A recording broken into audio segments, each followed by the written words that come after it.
provenance le Fonds franco-allemand de recherche sur la provenance des objets culturels d'Afrique subsaharienne. Ce fonds est coordonné par Julie Sissia et soutient des projets de recherche sur des objets culturels issus de contextes coloniaux. Comme vous imaginez, la rencontre de ce soir se déroule en français et dans cette salle, des sous-titres en allemand automatiques sont projetés pour faciliter la compréhension. On va espérer que ça fonctionne bien et que ça sera bien compréhensible. Pour celles et ceux qui nous suivent en ligne, nous vous invitons à activer ces sous-titres automatiques dans la langue de votre choix. Nous espérons que cette solution technique répondra à vos besoins. Cette rencontre s'inscrit aussi dans le cadre du Kolloquium franco-allemand, du Deutsch-Französisches Kolloquium, organisé conjointement par le Centre Marc Bloch, le Centre français de la Freie Universität Berlin et le Leibniz Zentrum für zeithistorische Forschung in Potsdam. Et nous sommes également ravis de collaborer aujourd'hui avec le laboratoire TELEM de l'Université Aix-Marseille. Mes remerciements chaleureux vont à Marie Jacquier du Frankreich-Zentrum et Dominique Rigol du Zentrum für zeithistorische Forschung, avec qui nous organisons ce colloque franco-allemand, pour leur précieux soutien, mais aussi à toute l'équipe du Centre Marc Bloch. Je vous souhaite donc la bienvenue et passe la parole au professeur Michael Göbel, qui est un des directeurs du Frankreich-Zentrum de la Freie Universität de Berlin.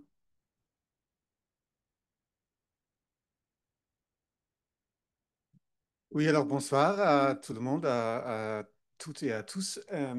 Je suis très impressionné avec les sous-titres. Seulement, je viens d'apprendre que je m'appelle Goble, je viens de la Frio Universität et je me trouve dans le centre McClure. Euh, à côté de ça, ça marche très bien. Donc, peut-être je peux vous saluer en allemand et vous changer les sous-titres en français. Non, c'est seulement que Daniel Tutt m'a demandé de dire quelques mots de bienvenue. Je m'appelle Michael Goebel, je viens de la Freie Universität où j'enseigne histoire globale et je suis aussi le co-directeur conjointement avec ma collègue Ulrike Schneider qui ne pouvait pas venir ce soir du Frankreich-Zentrum qu'on traduit comme Centre français de la Freie Universität qui est un centre pluridisciplinaire de l'Université libre de Berlin. Donc, pas un institut. Et normalement, on n'a pas un public assez grand comme ce soir. Donc, c'est vraiment extraordinaire. Merci de venir. Euh, le sujet de cette soirée m'intéresse très personnellement, comme vous savez, ceux qui me connaissent. Parce que moi aussi, j'ai un intérêt dans mes recherches sur l'histoire urbaine et l'histoire coloniale et postcoloniale. Donc, je suis vraiment ravi d'écouter quelque chose sur Marseille et Berlin et pas Paris ce soir. Voilà, bienvenue. Je passe la parole à Daniel Tutt pour pour présenter les conférencières. Et bonne soirée.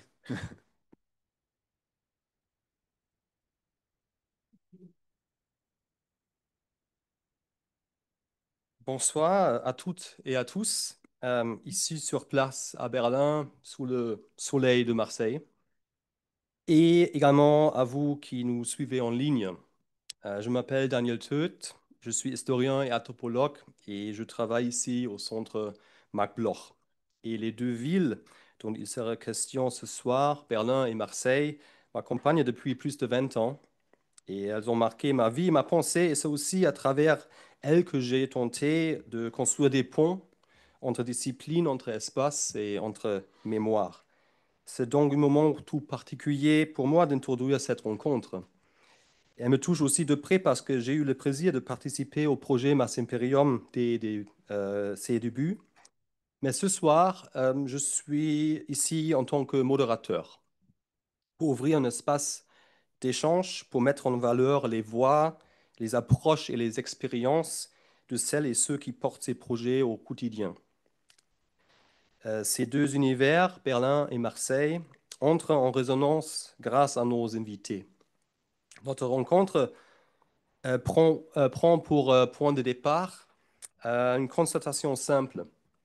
Dans les grandes villes européennes, le passé colonial reste visible à travers de noms de rues, des monuments ou encore dans les mémoires partagées ou de plus en plus contestées. Mais comment traiter cet héritage dans une perspective contemporaine? À qui revient la mémoire coloniale et comment peut-on construire une culture mémorielle, plurielle, critique et inclusive? Ce soir, deux démarches exemplaires seront présentées. À Marseille, la plateforme numérique Mass Imperium, qui propose des formats innovants et durables pour rendre visible l'histoire coloniale de la ville. Et à Berlin, un concept de mémoire du colonialisme a été développé afin d'inscrire cet héritage dans l'espace public à travers des projets participatifs. Ce travail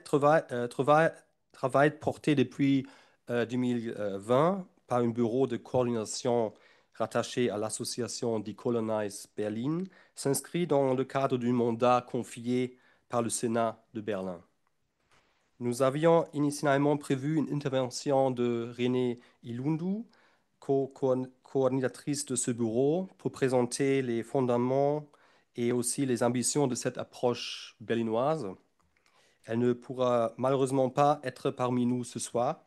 Et à sa place, je me permettrai de vous présenter après, très brièvement, les grandes lignes de ce concept, afin de ne pas laisser cette perspective totalement absente de notre discussion ce soir. Alors, après les deux présentations qui suivent, une discussion réunira nos invités, figures clés de la recherche et de la société civile, pour un dialogue sur les défis et les opportunités de travail mémorial en France et en Allemagne. Nous aurons également le plaisir d'accueillir Dr. Noah Kaha, une voix incontournable des débats et des pratiques autour de la mémoire postcoloniale en Allemagne. Elle est aujourd'hui directrice scientifique de DITSIM, un groupe de réflexion gouvernementale chargé d'objectiver les questions liées à la migration et à l'intégration. Mais avant cela, découvrons ensemble maintenant le projet Mass Imperium. J'ai le grand plaisir d'accueillir maintenant la professeure Céline Régnard, historienne à l'Université Aix-Marseille, spécialiste entre autres de l'histoire des migrations. Elle a conçu et dirigé ce projet avec le professeur Xavier Daumalin. Elle est accompagnée de Samia Shabani, journaliste à Marseille et directrice de l'association Ancrage. Depuis plus de 20 ans, elle contribue de manière décisive à la transformation du discours mémorial dans la ville. Elle a été une actrice clé du projet aussi de Mass Imperium, mais je les laisse nous en dire plus eux-mêmes. Bienvenue à toutes les deux.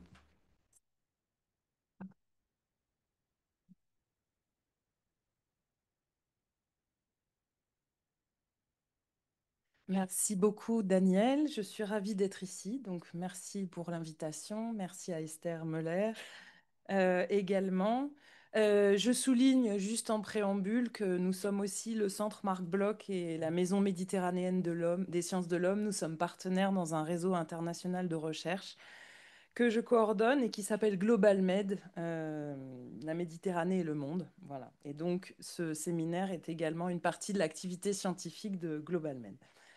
Alors donc, c'est un très grand plaisir pour nous, Samia et moi, d'être aujourd'hui à Berlin pour vous présenter un site internet qui est en ligne. Vous pouvez surfer si vous voulez pendant que je parle, marsimperium.org. Donc, est-ce que tu peux lancer le PowerPoint, s'il te plaît? Merci. Donc, on a résolu quelques petits problèmes techniques juste avant de commencer.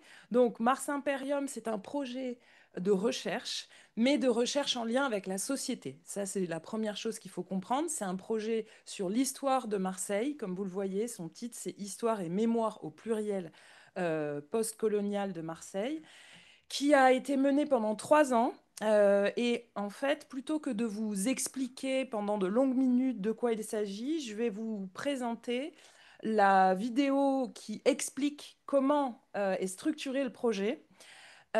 Juste pour vous donner quelques éléments de contexte, il y a à Marseille, pour ceux qui connaissent Marseille, il y a un musée d'histoire de Marseille, qui est un très beau musée, et dans lequel le 17 juin va être inaugurée une salle consacrée à Mars Imperium, puisque les musées d'histoire de Marseille sont nos partenaires, hein, le musée d'histoire et les autres musées de Marseille sont nos partenaires dans le projet, ainsi qu'un certain nombre d'autres institutions, notamment des centres d'archives. Et donc, pour l'ouverture de cette salle le 17 juin, nous avons tourné un petit film de 6 minutes qui explique ce que vous trouvez dans le site internet Mars Imperium. Donc, si tu peux aller voilà, et lancer la vidéo, peut-être en plein écran, je ne sais pas.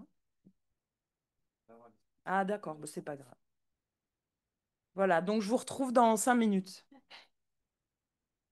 Enfin, si on y arrive.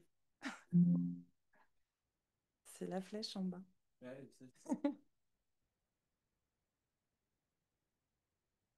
Merci.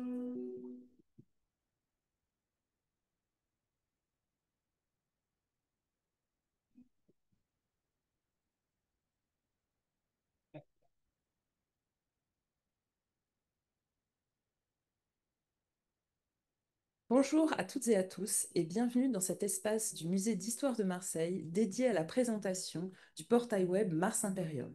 Il est accessible par Internet, dans cette salle, par les QR codes, sur votre smartphone ou sur un ordinateur. Ce projet est le fruit d'un travail collectif entre plusieurs laboratoires de recherche d'Aix-Marseille Université, l'association Ancrage, les Archives nationales d'outre-mer, les archives de la Chambre de commerce, les musées et archives de Marseille. Son but est de faire le point sur les débats et sur les connaissances de l'histoire de Marseille, coloniale et post-coloniale du XVIIIe siècle jusqu'à nos jours, et de mettre à disposition du plus large public possible l'ensemble de ces connaissances. Cette volonté de toucher le plus large public possible nous a conduit à choisir une restitution numérique, avec un site, Mars Imperium, et 5 plateformes qui déclinent le sujet de Mars Imperium sur différentes facettes. Le portail d'entrée dans Mars Imperium centralise l'ensemble des plateformes qui composent le projet. Vous y trouverez le web documentaire, le Focus 1922, les vitrines d'Empire, les balades et la médiathèque. L'ensemble de ces plateformes est accessible sur la page d'entrée ainsi que dans la barre de navigation. Une sélection éditoriale de 6 thèmes transversaux à l'ensemble des plateformes est proposée. Ils permettent d'approfondir différents thèmes. Le rôle des sciences au service de l'impérialisme, la question du patrimoine colonial en ville, la place des femmes et du genre, les usages de la main-d'œuvre en contexte impérial, le racisme et l'antiracisme, les mouvements de lutte contre la colonisation. Un web documentaire qui est composé de 81 vidéos de 5 minutes, réalisées par des spécialistes de chaque sujet, et qui vont donner un état des connaissances et des débats sur telle ou telle question. Alors, ce n'est pas un travail exhaustif, mais c'est un travail qui est accessible au plus grand nombre et qui permet déjà d'avoir une bonne vision du sujet qui est traité. Chaque vidéo est en outre environnée, c'est-à-dire qu'on peut y trouver un certain nombre de textes qui permettront de nuancer le propos ou d'aller plus loin vers d'autres questionnements, vers d'autres recherches. C'est une exploration de l'histoire coloniale de Marseille et de ses héritages contemporains à travers différentes thématiques, débats politiques, savoir et imaginaire, musées et archives, enjeux économiques, création et culture, empreinte urbaine, société, récits et médias et mémoire vive. Chaque vidéo de 5 minutes fait intervenir des universitaires, des conservateurs de musées ou d'archives, des artistes, des militants ou des citoyens. Focus 1922 est un film documentaire consacré à l'exposition coloniale de Marseille organisée au Parc Chanon en 1922 et qui a attiré des millions de visiteurs. Même s'il en reste peu de traces visibles dans le patrimoine marseillais 100 ans après, c'est, avec la première exposition coloniale de 1906, un moment fondamental de l'histoire du rapport entre la ville et la colonisation. Dans une démarche historique et critique, cet événement, dont certains aspects paraissent choquants aujourd'hui, est décortiqué en mettant en lumière ses principaux enjeux et le travail des historiens. Il s'agissait à la fois d'une exposition de propagande coloniale, d'une manifestation marseillaise à la gloire du commerce et de l'industrie locale, et d'un événement ludique et festif, pleinement intégré dans la culture de masse et des loisirs. Vitrine d'Empire est une visite virtuelle d'une sélection d'une quarantaine d'objets ayant appartenu au Musée colonial de Marseille, fondé en 1893 et qui a disparu en 1962. Ce musée réunissait à Marseille des objets, échantillons botaniques, minéraux, animaux empaillés, artefacts de toute nature, collectés dans les territoires constituant l'Empire colonial. Le but était de les montrer dans les expositions coloniales, dans les musées, ou de les utiliser à des fins scientifiques ou même industrielles. La colonisation a été une appropriation scientifique, artistique et économique du monde. Une quarantaine d'objets, aujourd'hui dispersés dans diverses institutions muséales ou collections patrimoniales, ont été choisis et sont ici présentés, replacés dans leur contexte de collecte et d'exposition en métropole, dans une approche critique qui vise à reconstruire leur trajectoire et les différents aspects de leur utilisation. Autre plateforme, des balades numériques qui permettent à tous ceux qui s'intéressent à cette histoire de déambuler dans la ville de Marseille, devant chaque trace de cette histoire coloniale, en tout cas devant les principales d'entre elles, et d'avoir une explication sur ce qu'elle signifie, ce qu'elle représente, pour qu'elle soit aussi correctement contextualisée, alors qu'aujourd'hui, elle suscite de très vifs débats. Le portail propose 3 balades numériques: Marseille, métropole d'Empire, imaginaire et héritage coloniaux dans les arts, recours et conditions de vie de la main-d'œuvre coloniale à Marseille. Dernière plateforme du projet Mars Imperium, la médiathèque. Cette médiathèque rassemble tous les documents qui ont été utilisés dans Vitrine d'Empire, dans le film sur l'exposition coloniale de 1922, dans toutes les capsules vidéo du webdoc. Au total, 1500 documents indexés en haute qualité, téléchargeables, qui permettront à tous ceux qui sont intéressés par cette histoire d'accéder directement aux documents qui ont servi de support à nos analyses. Tous ces documents étaient jusque-là dispersés dans des collections archivistiques et muséales très diverses. Pour la première fois, elles sont réunies en un seul lieu.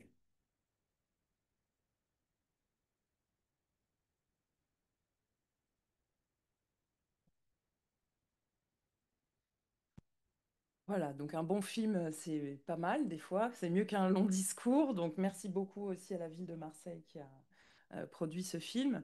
Alors donc je pense que vous avez compris l'objectif, hein. L'objectif c'est de faire une question, c'est de faire d'une question de société et d'une question scientifique et d'une question politique une question commune, hein. C'est de faire se rencontrer en fait ces espaces de discussion qui habituellement ne se rencontrent pas.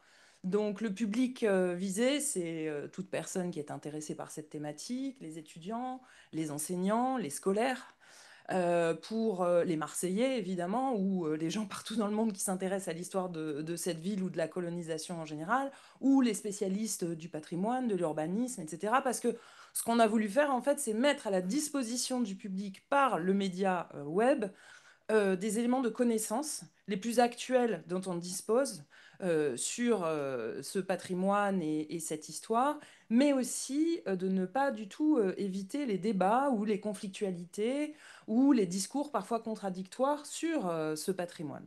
Alors, je pourrais répondre à vos questions après si vous voulez. Peut-être avant, juste que je vous montre un exemple. Ce qu'il faut savoir, c'est que c'est un projet qui a duré 3 ans, qui a été financé par Aix-Marseille Université et les partenaires, et qui a réuni une soixantaine de personnes, hein. Donc c'est vraiment un travail collectif. Donc là, aujourd'hui, on est 2 à le présenter, mais c'est vraiment un travail collectif dans lequel il y a eu des acteurs multiples. Et ça a d'ailleurs été très intéressant les discussions entre nous, parce que des gens qui travaillent dans les musées, des gens qui travaillent dans des associations, à l'université, des artistes, des étudiants, des militants ne réfléchissent pas pareil à ces objets.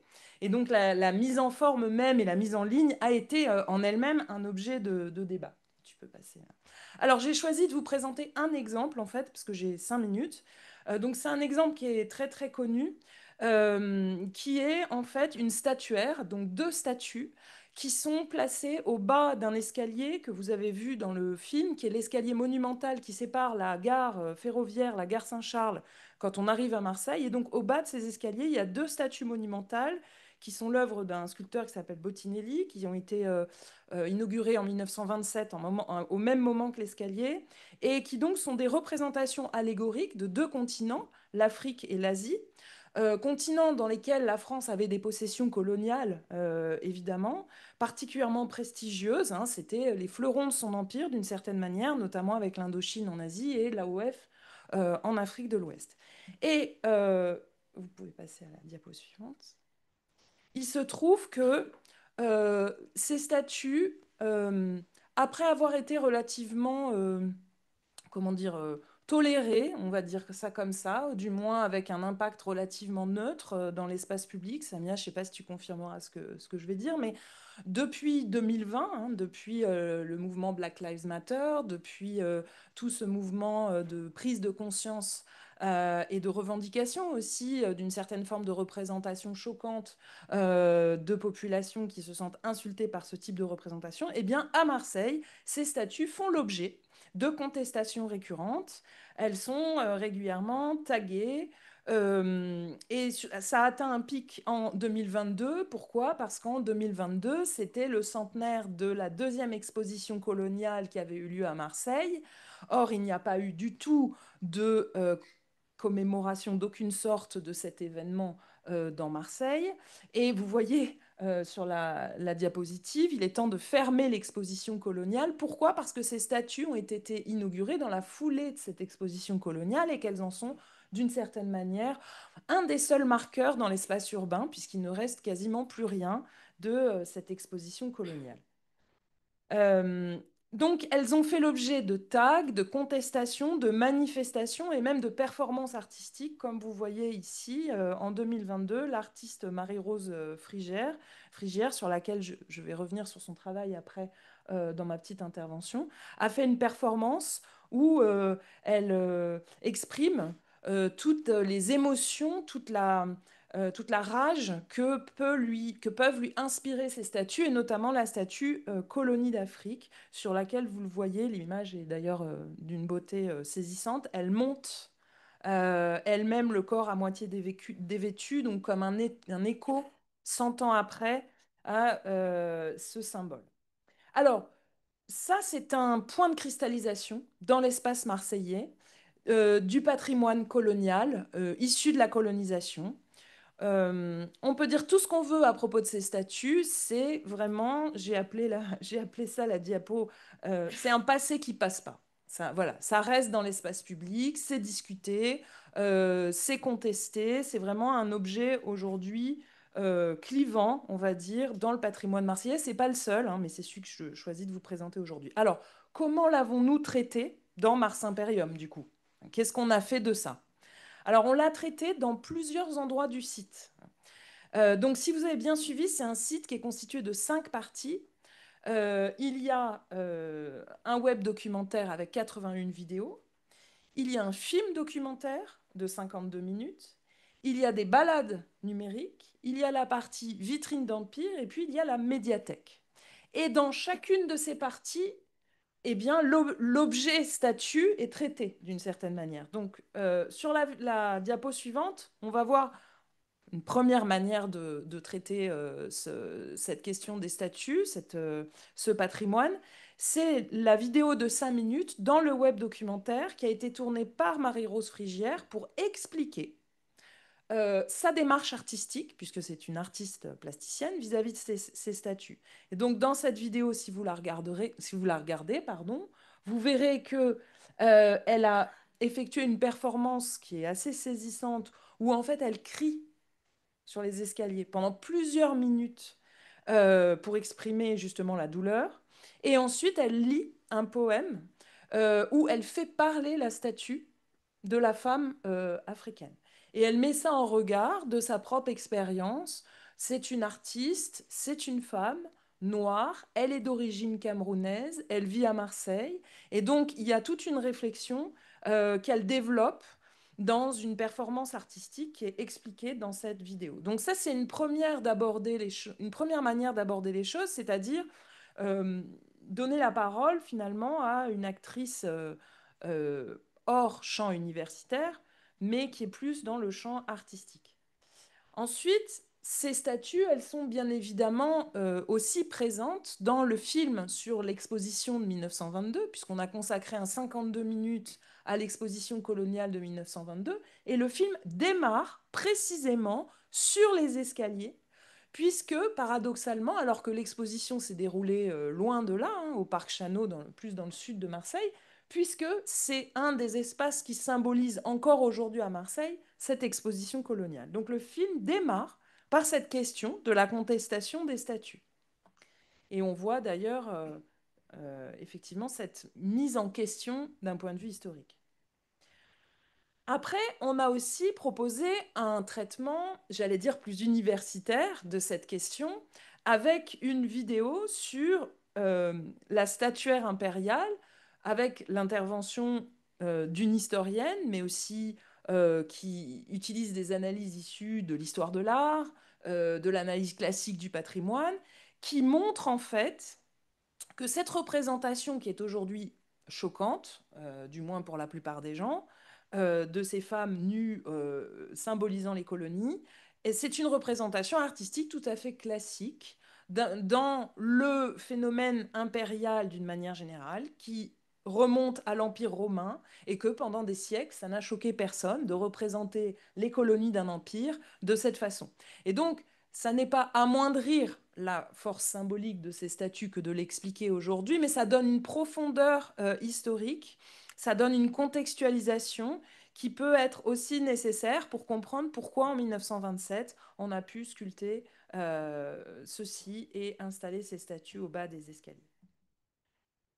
Et enfin, une autre manière d'aborder ces statues, c'est bien évidemment dans les balades urbaines qui sont proposées dans Mars Imperium. Donc si vous avez bien suivi le film, il y a 3 parcours qui sont proposés.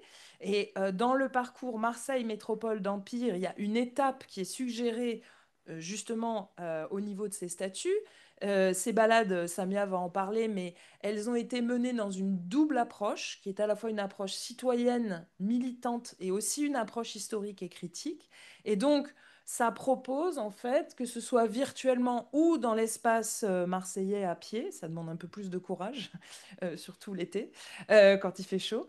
Ça propose donc aux gens d'avoir une explication in situ de ces statuts. Et il y a une deuxième étape qui leur est consacrée, celle-ci plus orientée vers l'histoire de l'art, dans la deuxième balade, qui porte sur les imaginaires et héritages coloniaux dans les arts, où à nouveau, il y a une explication sur le même format, hein. D'abord une approche plus descriptive et puis ensuite une approche plus critique.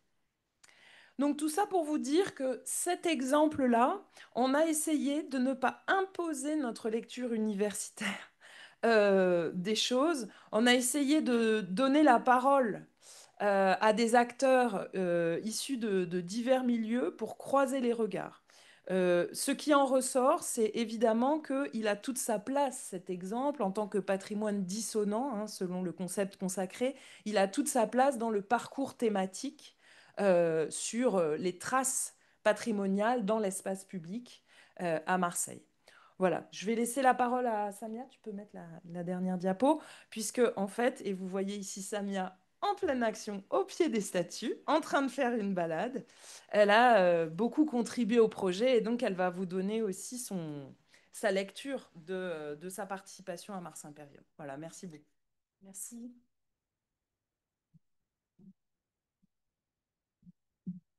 Bonsoir à tous. Merci Céline pour cette introduction. Merci Daniel pour ton invitation. Merci au Centre Marc Bloch pour cette invitation à venir m'exprimer avec une parole située qui sera un peu différente, évidemment, puisque moi je suis à la fois concernée directement par cette histoire coloniale qui est quand même d'abord une histoire de violence, il faut le redire. Concernée parce que, comme beaucoup d'enfants issus de l'immigration nord-africaine, africaine, à Marseille, mais probablement à Berlin aussi, nous sommes dans des capitales coloniales d'Europe. Donc voilà, qu'est-ce que ça veut dire de parler de cet endroit-là? Et je voudrais en fait d'abord commencer par dire que c'est un travail de déconstruction pour chacun d'entre nous, de travailler sur l'histoire coloniale de façon critique et aussi de défascination. parce que moi, les statuts qu'a présenté Céline Régnard en introduction, c'est vraiment des statuts qui d'abord m'ont fascinée. Et j'ai mis beaucoup de temps, comme un peu face au mouvement orientaliste, à comprendre ce qui à la fois me fascinait et à la fois me dérangeait profondément sans avoir bah voilà, une formation d'historienne de l'art, sans avoir forcément été initiée aux codes esthétiques et académiques qui ont été évoqués, et notamment les codes qui concernent cette relation qu'il y a entre les codes antiques dans l'histoire de l'art et ceux qui ont été remobilisés dans le cadre de l'histoire coloniale. Et donc voilà, dire d'abord que cette aventure et cette recherche collaborative, elle a permis, en donnant l'occasion à notre association Ancrage à Marseille de s'exprimer, d'expliquer d'abord pourquoi et comment une association investit l'espace public. Puisque nous étions un centre de ressources avec une bibliothèque de prêt qui travaillons principalement sur l'histoire des migrations à Marseille avec dès le départ l'intention de travailler sur la migration post-coloniale, mais on n'a pas pu le faire tout de suite, puisque c'est une association qui existe depuis 25 ans, parce que nous n'aurions jamais été soutenus financièrement par des institutions si on avait d'emblée dit que nous travaillions sur l'histoire coloniale. Ça, c'est un élément d'historicisation intéressant, je trouve, de partager avec vous. Donc l'espace public aussi, parce que l'espace public, c'est l'espace le plus démocratique qu'il soit, et qui soit, pardon. Et c'est intéressant parce que ça n'exige pas que vous soyez conservateur pour discuter des collections. Ça n'exige pas que vous ayez forcément été initié aux archives pour pouvoir les mettre en situation critique. Donc, le rôle des associations, c'est bien sûr, dans ce contexte, de valoriser les demandes sociales de mémoire, mais aussi, puisque moi je suis sociologue de formation, de travailler sur les récits manquants dans la narration urbaine d'une ville, à quel endroit on parle de cette histoire qui est celle de nos parents et de nos grands-parents et de pourquoi finalement nous sommes là, tout simplement. Pourquoi nous sommes là et de quelle façon nous sommes là. Parce que vous l'avez compris, tout l'enjeu, c'est aussi de voir qui nous célébrons dans l'espace public et comment. Et donc la statuaire, c'est un très bon exemple parce que la statuaire, même si Céline a pris l'exemple de statues qui sont des allégories, évidemment, on pense aussi à toute la statuaire qui célèbre tous ces militaires qui ont participé à la conquête coloniale, au Bugeaud, et Cavaignac et bien d'autres, hein, qu'on retrouve sur les frontons parfois des institutions patrimoniales en France, notamment le Palais de la Porte Dorée à Paris. Donc l'enjeu pour nous, c'était par ces balades qui existent déjà depuis une vingtaine d'années, de mettre en réflexion et de mettre en débat avec différents acteurs. On a toujours eu beaucoup d'étudiants dans nos balades, cette question, et de la mettre aussi en regard finalement des droits culturels, de la façon dont on peut interpeller la question du droit au récit et des droits culturels, un peu dans ce prolongement que sont les droits humains qui, comme disait Hannah Arendt, ne doivent pas être seulement formulés, mais également garantis politiquement. Donc ça, c'est une question pour nous qui est très importante, parce qu'en France, vous savez que nous souffrons hein, de ce mal qui s'appelle l'universalisme hégémonique. Donc, on travaille beaucoup là-dessus. Alors bien sûr, avec cette recherche, nous avons été extrêmement audibles. Et pour nous, c'était une grande chance de pouvoir valoriser ces pratiques de balade patrimoniales à travers ce portail, à travers ces trois parcours urbains. Ce qui nous a été apporté, la plus-value pour nous, ça a été vraiment le regard des historiens de l'art en particulier, parce que nous avons vraiment débattu entre nous sur la façon dont on percevait et dont on recevait ces statuts. Et en fait, la vraie question, elle est là. Bien sûr, elle est aussi d'avoir cette culture historique et de connaître un peu quels sont les codes finalement académiques qui sont mobilisés. Mais c'est surtout aussi de prendre en considération la réception de ces œuvres dans l'espace public. Donc là, ça a donné lieu à beaucoup de débats entre nous, mais aussi des parcours urbains très enrichissants qui nous ont permis de réaliser ces étapes de balade. Voilà, je ne voudrais pas être trop longue parce que je pourrais être beaucoup plus longue, mais j'ai plutôt envie d'échanger avec vous. Ce que je peux vous dire, c'est qu'à chaque balade, je cite Berlin. Alors, est-ce que vous savez pourquoi? Est-ce que vous avez une petite idée? À la conférence de Berlin, celle où on a partagé l'Afrique, où les puissances européennes ont partagé l'Afrique et les territoires africains entre les différentes puissances européennes en 1884. Donc voilà, Marseille, Berlin résonne à Marseille aussi par cette histoire coloniale. Et ben, je vous remercie de votre attention.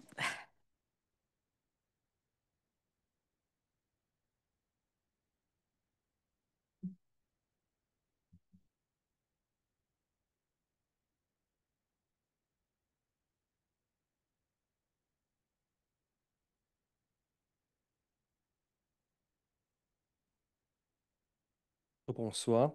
Euh, Tout d'abord, merci beaucoup pour cette présentation du projet Mars Imperium.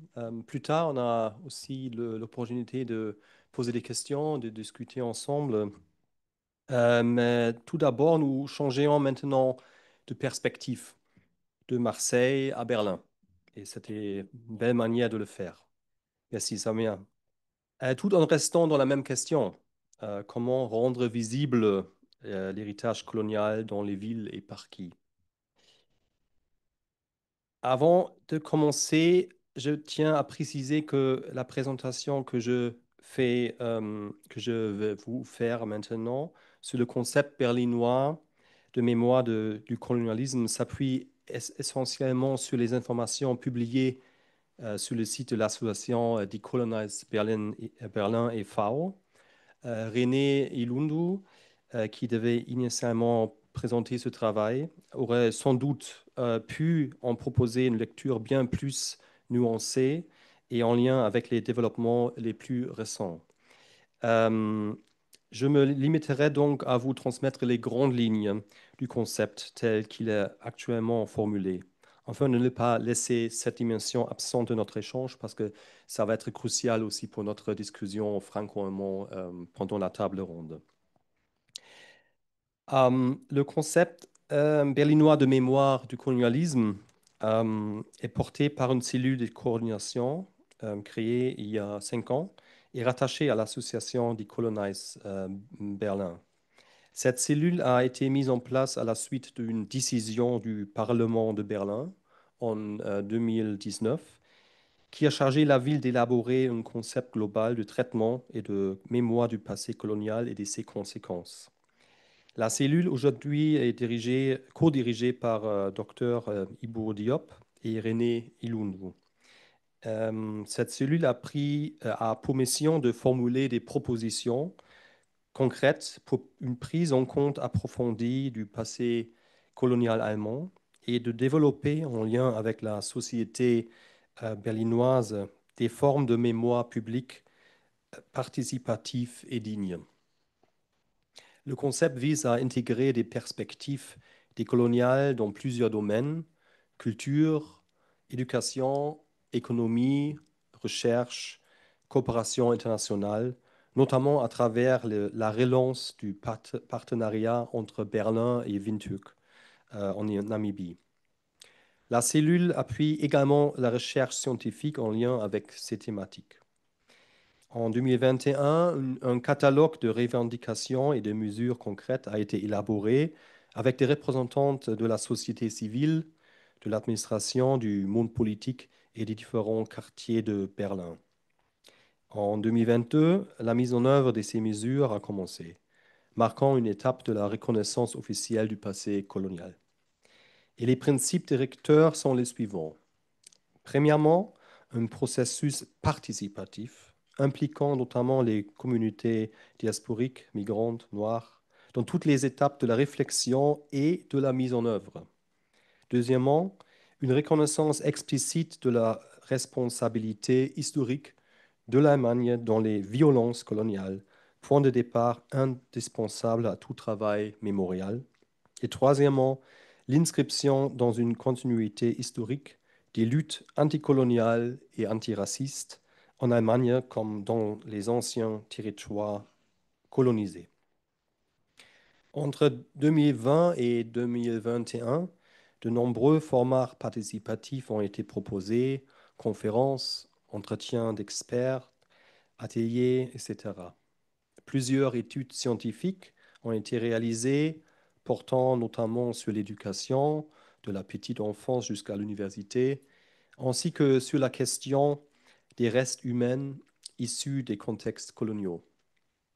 Le catalogue final de mesures élaboré par la société civile a été adopté en avril 2023 par le Sénat de Berlin. Sept secrétariats du Sénat y ont répondu en formulant des remarques et des premières pistes de mise en œuvre. Depuis 2020, plus de 1000 personnes issues d'associations, de collectifs militants, des administrations locales et sénatoriales ont participé à ces échanges, en présentiel, en ligne ou dans des formats hybrides. La cellule continue d'organiser régulièrement des espaces de dialogue et publie chaque année un rapport détaillé sur ses activités, couvrant les domaines de l'éducation, du travail des mémoires, des restitutions et réparations, de l'espace public et des relations internationales. Alors, c'était mon essai de vous donner une idée du concept de mémoire postcoloniale à Berlin. Et maintenant, je suis heureux de commencer avec la table ronde. Et j'invite tous les participants à me joindre.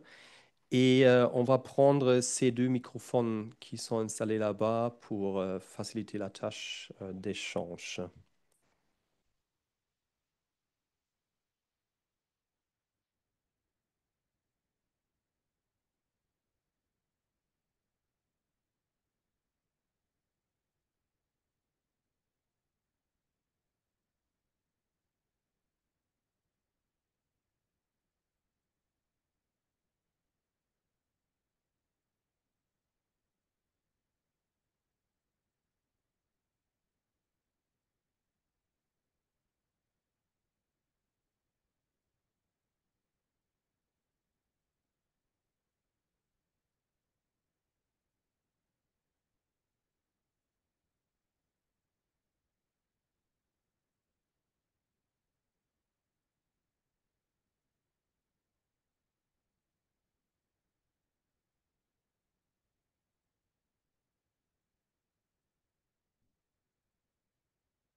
C'est un peu, voilà, on jongle un peu avec les différents formats présentiels, en ligne, hybride, la traduction automatisée, les sous-titrages. Donc, voilà, bienvenue en 2025.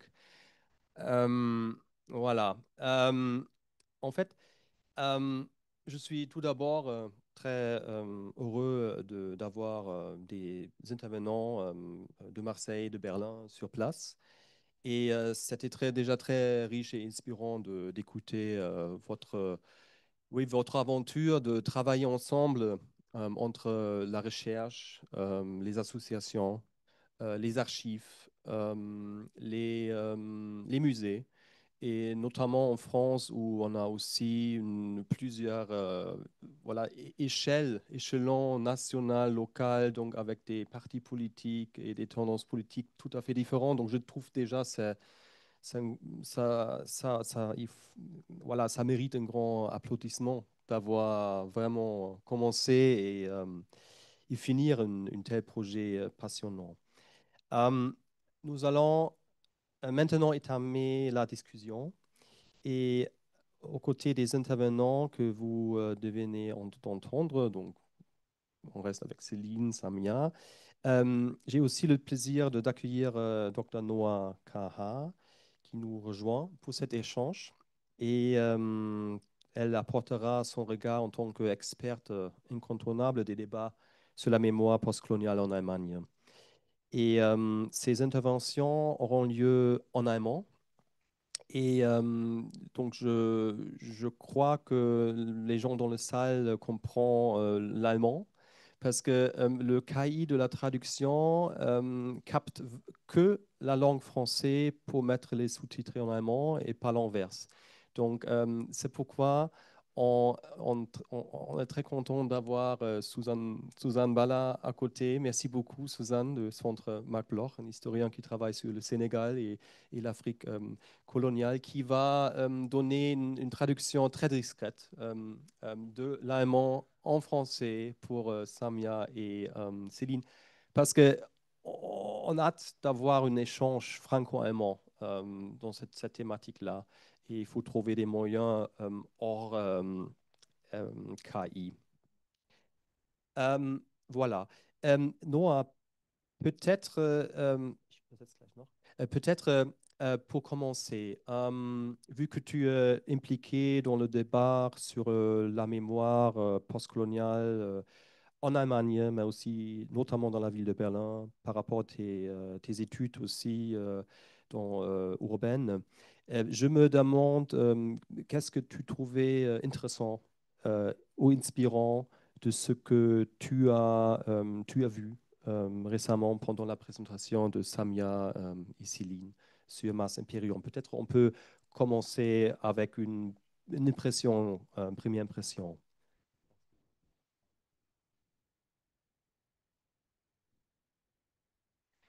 Okay, ich wechsle jetzt ins Deutsche. Es tut mir wahnsinnig leid. Ich verstehe relativ viel Französisch, aber ich kann es nicht sprechen.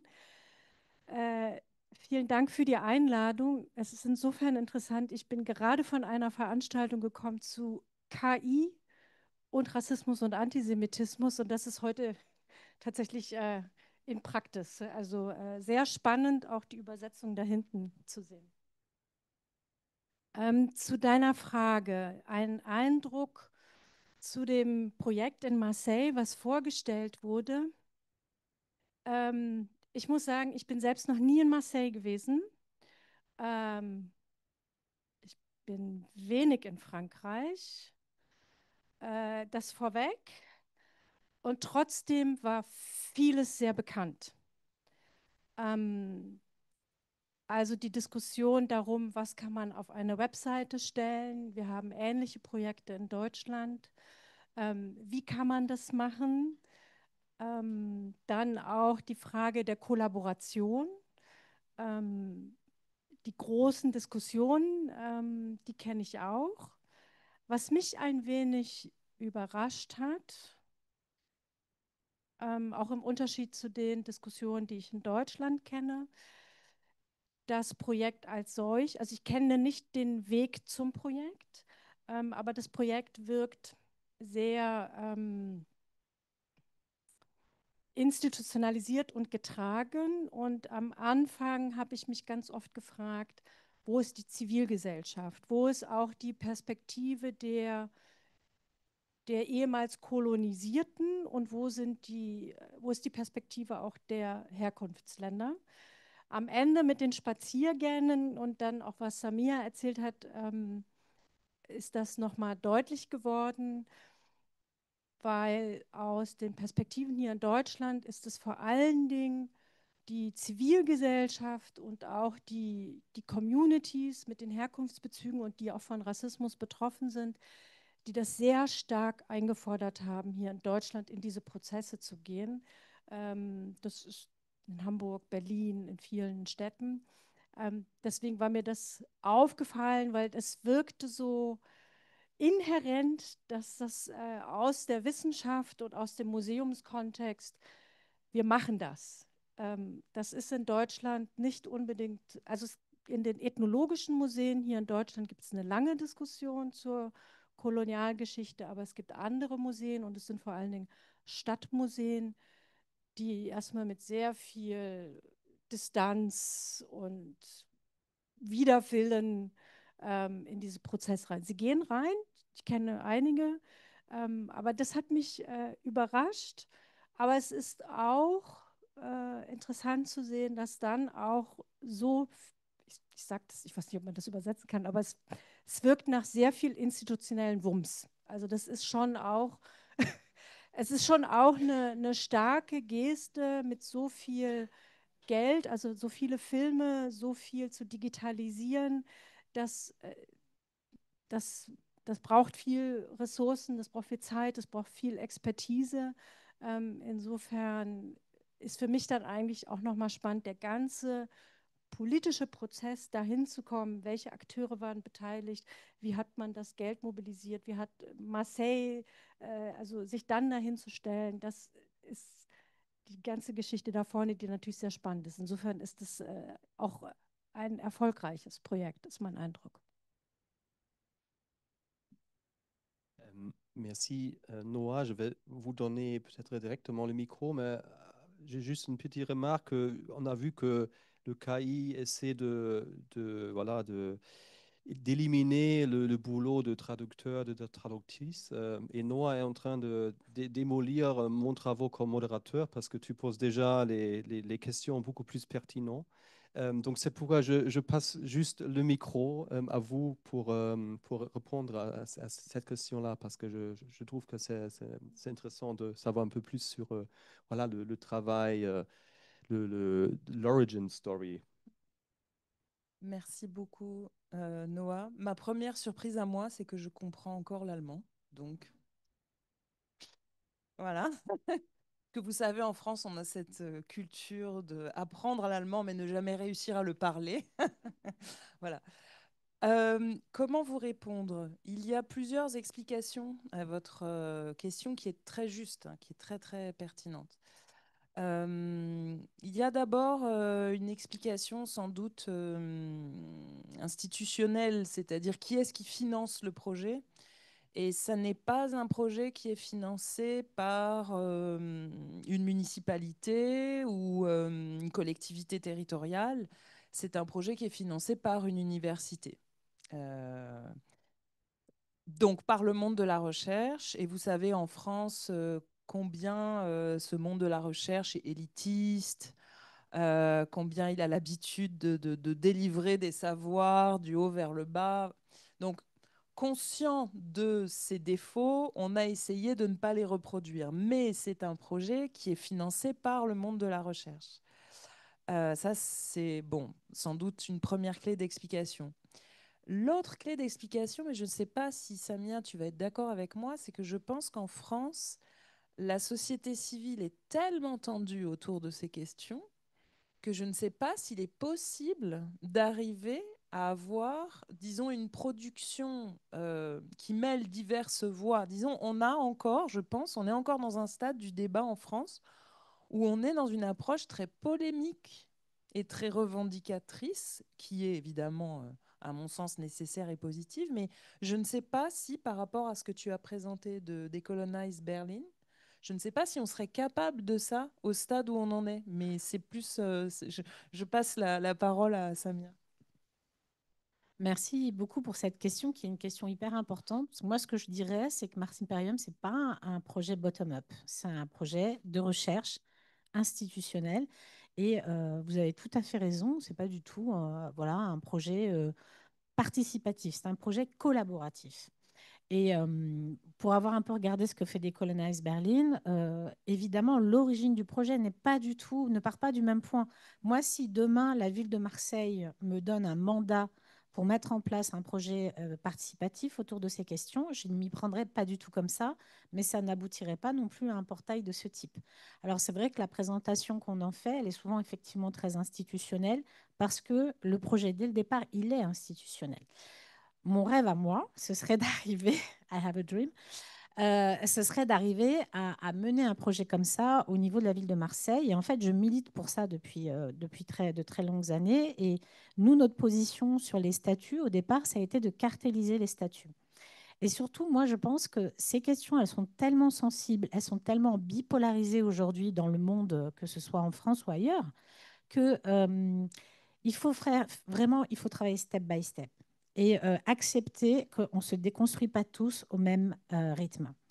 Et c'est pour ça que j'ai commencé par dire tout à l'heure que moi-même, j'ai fait un travail sur moi-même pour comprendre dans quel état j'étais un peu, c'est-à-dire à un moment donné, vraiment se dire, mais qu'est-ce qui me fascine dans cette œuvre, dans cette statuaire, et aussi qu'est-ce qui me dérange en même temps. Et c'est une réflexion qu'on peut avoir soit avec soi-même pendant un temps, mais quand on la met en partage, on gagne énormément d'énergie, énormément de temps. Je voudrais dire quelque chose de très important, c'est que le fait qu'Ancrage ait été retenu dans le travail autour de ce projet nous a aussi valu beaucoup, beaucoup de conflits. Et en fait, il y a des conflits dans les conflits, c'est-à-dire qu'il y a probablement un conflit académique, interacadémique, avec des gens qui, pendant des décennies, sont des spécialistes de l'histoire industrielle de Marseille, qui n'ont jamais parlé de l'histoire coloniale. Donc déjà, c'est une bonne chose qu'on commence à intégrer l'histoire coloniale dans cette réflexion qu'on avait sur une histoire qui était plus économique et qui, vous l'avez compris, est beaucoup plus glorieuse. Quand on travaille sur l'histoire économique de Marseille et qu'on aborde l'histoire industrielle, on en parle de façon positive, le progrès technique, la civilisation, le commerce, la navigation, etc. Donc il y a déjà un pas de côté pour certains chercheurs sur leur propre travail dans ce projet. Ensuite, il y a faire un travail interprofessionnel, interpartenarial, avec déjà parce que vous avez évoqué les musées, c'est très important, entre musée et recherche. Moi, j'ai réalisé qu'entre musée et recherche, il n'y a pas forcément un travail si dense qui permette finalement d'interroger les objets. Par exemple, les objets qu'on convoque quand on décide de faire une exposition permanente ou temporaire, peu importe, au musée d'art africain et océanien de Marseille, qui est quand même vraiment un lieu absolument incroyable où on conserve, un peu comme au Quai Branly, des collections qui sont des collections issues de provenance très problématiques, hein, de pillage, de collections privées, etc. Donc en fait, je me rends compte qu'il y a des conflits dans chaque étape du projet et il y en a aussi dans la vie associative. Pourquoi elle et pas nous?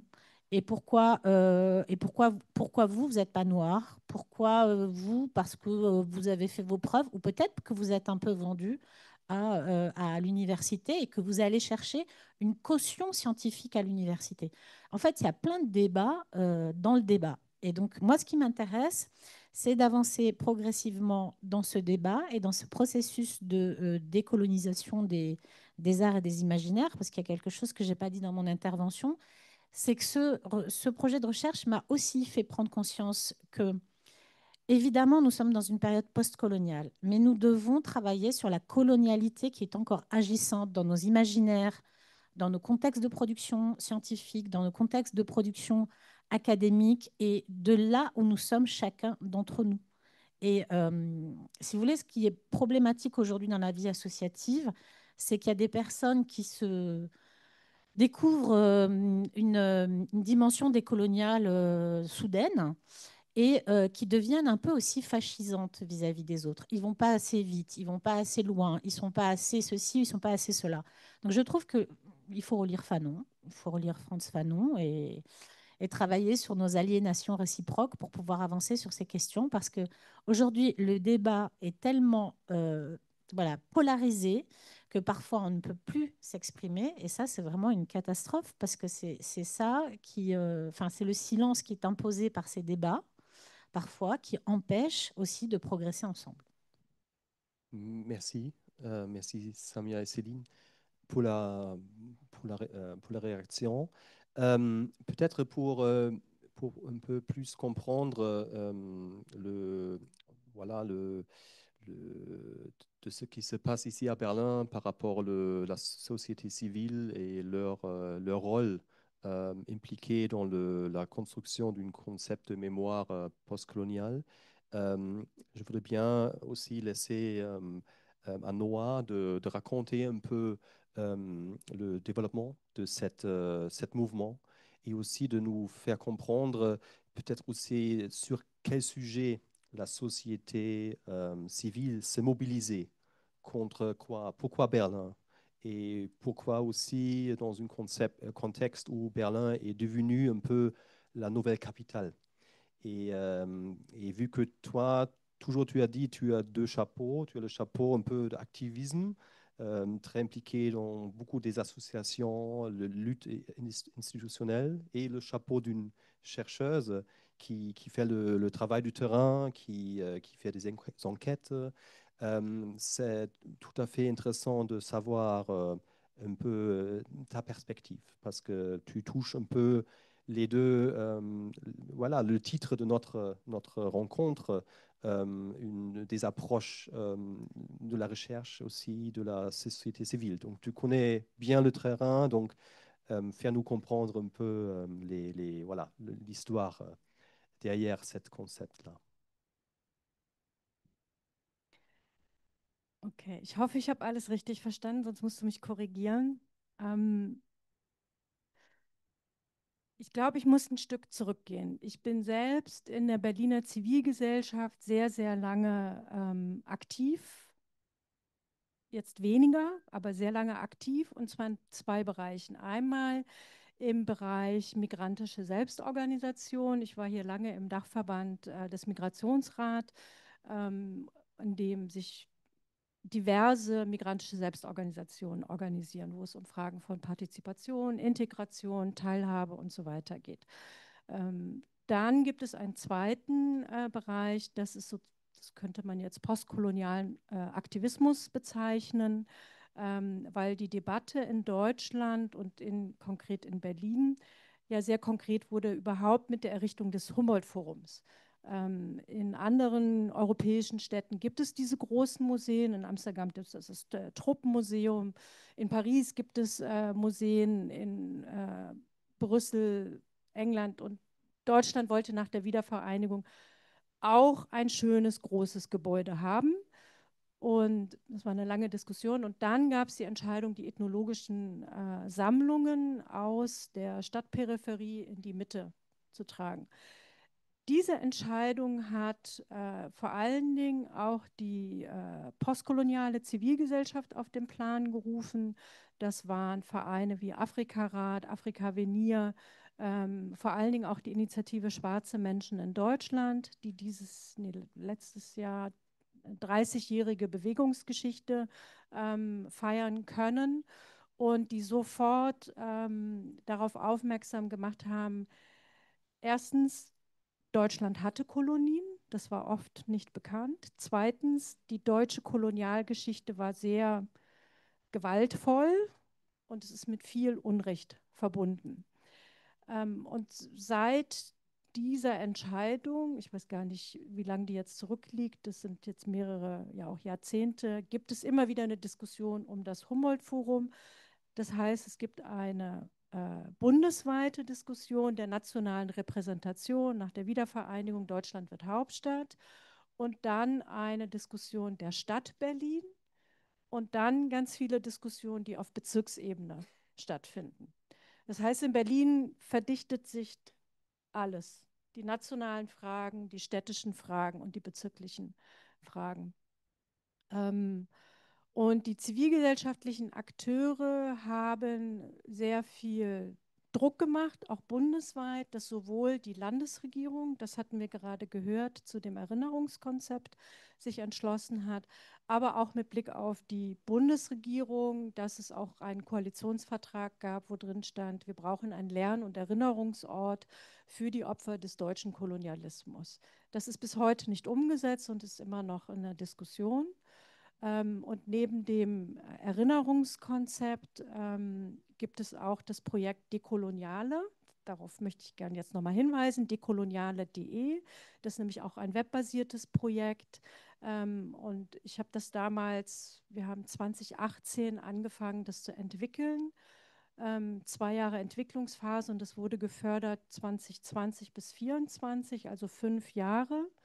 Und das war also der Entwicklungsprozess hat so lange gedauert, weil die Zivilgesellschaft als gleichberechtigter Partner in diesem Projekt aufgebaut sein sollte. Und es waren Stadtmuseen, das Berliner Stadtmuseen und die Bezirksmuseen und zivilgesellschaftliche Organisationen, die eine neue Organisationsform entwickelt haben.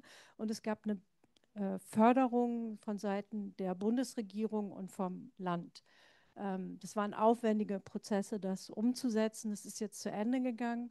Und jetzt laufen wir in die Zeiten, wo die postkolonialen Auseinandersetzungen ja immer weiter ins Hintertreffen geraten. Wir haben jetzt gerade eine neue Regierung hier in Deutschland. Wir haben einen neuen Kulturminister, der mich sehr, sehr skeptisch macht, dass diese Fragen von postkolonialer Erinnerung, auch von einer Erinnerungskultur in einer sehr diversen Gesellschaft, die sich seit 1945 sehr divers entwickelt hat, und dass wir jetzt stärker nationalistische Töne, aber auch eine stärkere nationalistische Kulturpolitik sehen werden, wo ich befürchte, dass das, was in den letzten ja auch 10, 15 Jahren auch erreicht wurde, auch an einer breiten Diskussion in der deutschen Gesellschaft, dass es deutsche Kolonialverbrechen gab, dass wir uns überlegen müssen, wie wir mit Restitutionen umgehen, die ganzen Diskussionen zu den Benin-Bronzen. Da gab es eigentlich eine Menge Erfolge zu verzeichnen. Und was jetzt in den nächsten 2, 3, 4 Jahren passieren wird, das können wir, glaube ich, in anderen Ländern beobachten und werden wir sehen, was sich jetzt entwickelt. Oui, merci Noah. Peut-être un peu reprendre de ce que tu as raconté. Je crois que c'est intéressant de voir aussi que ici, à Berlin, il y a plusieurs échelons qui se croisent et qui rendent cet mouvement beaucoup plus, beaucoup plus urgent et avec une visibilité. Et à Marseille, donc j'ai vu aujourd'hui, je recheckais, donc c'est pas la capitale de la France, Non. donc c'est Paris. Donc, et je trouve intéressant que Noah a évoqué que en Allemagne, c'était même presque une surprise qu'il y avait une histoire coloniale. Et je me demande, en France, de travailler de Marseille sur Marseille, c'est qui est la différence avec Paris? Donc, est-ce qu'il y a à Paris des mouvements qui sont qui rassemblent plus de ce qui se passe ici à Berlin, ou il y a aussi peut-être une cadre national française? Tu as évoqué le universalisme hégémonique. Donc, juste pour aborder ces questions comparatives. Oui, merci beaucoup. Alors, j'allais repartir de la question comparative, parce que c'est très intéressant cette remarque selon laquelle les Allemands, ils avaient presque oublié qu'il y avait eu un empire colonial. Nous, on l'oublie pas, nous. Alors, c'est très paradoxal. La République française se construit avec cet idéal colonial, hein, donc ça fait vraiment partie de quelque chose qui fait partie des fondements culturels et politiques de la France encore aujourd'hui. Et c'est d'ailleurs ça qui est très problématique, parce que ça a été le discours de la grandeur de la France, la mission civilisatrice de la France, etc., etc., avec les indépendances et la guerre d'Algérie qui est venue mettre un terme à cette phase de construction, mais en même temps pas vraiment. Et donc on est dans un paradoxe, parce que il y a d'un côté une sorte d'identité qui est toujours là sans ne plus pouvoir se dire, ce qui a été conceptualisé par Stoller, Anne-Laura Stoller, c'est l'aphasie coloniale en France, hein, c'est-à-dire c'est là mais on ne peut pas le dire. C'est l'identité, voilà. Tu parlais du palais de la Porte Dorée à Paris, mais enfin, ça ressurgit sans cesse. Et l'autre élément évidemment fondamental, c'est qu'aujourd'hui, la plus grande partie de la population immigrée en France vient de l'ancien empire colonial français. Et ça ne cesse donc de... Ce lien entre immigration et colonisation qui est évident, et pourtant et esclavage, bien sûr, qui n'a pas été, au début dans la recherche sur l'histoire de l'immigration, le lien n'a pas été fait bizarrement. Très peu fait. Et là aussi, dans Mars Imperium, on a été amené à questionner nos représentations. Et moi, la première, puisqu'en fait, pendant longtemps, on faisait de l'histoire de l'immigration comme si c'était neutre. Ben non, c'est pas neutre. Là, dernièrement, moi, j'ai un cours d'histoire de l'immigration à l'université. Dans un oral à un étudiant, j'ai posé la question: les Algériens sont-ils des immigrés comme les autres? L'étudiant, il est resté un peu... Parce que non, les Algériens ne sont pas des immigrés comme les autres. Ils ne l'ont jamais été et ils ne le sont toujours pas aujourd'hui. Et on pourrait dire la même chose. Alors, avec, effectivement, si on ajoute le passé esclavagiste, ça fait tout un ensemble de choses. Donc, je crois qu'il y a vraiment cette différence, c'est-à-dire que la société française, aujourd'hui, elle est encore l'héritière de cette identité. Et donc, on a une sorte de schizophrénie, on a une sorte de difficulté à penser une autre société, et on a aussi une difficulté à penser l'égalité entre les citoyens. Et les mouvements, les principaux mouvements contre le racisme dans la société civile en France sont nés à un moment où des gens issus de l'immigration et d'anciennes colonies françaises, mais qui étaient citoyens français, ont dit ça suffit, arrêtez de nous traiter comme décolonisés alors qu'on est citoyens français.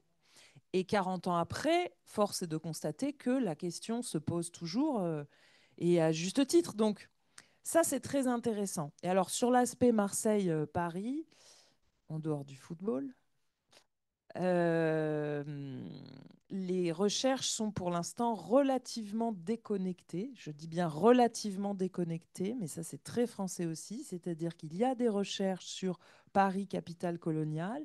Il y a des recherches sur Marseille, ville coloniale. Pour l'instant, elles sont assez peu connectées. J'espère qu'elles vont l'être plus.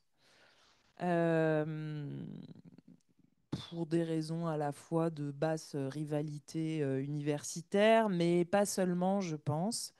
C'est très lié aussi à la culture française de l'hégémonie parisienne. Tout est toujours pensé. Si vous ouvrez aujourd'hui un livre sur la colonisation française, vous allez entendre parler quasiment que de Paris.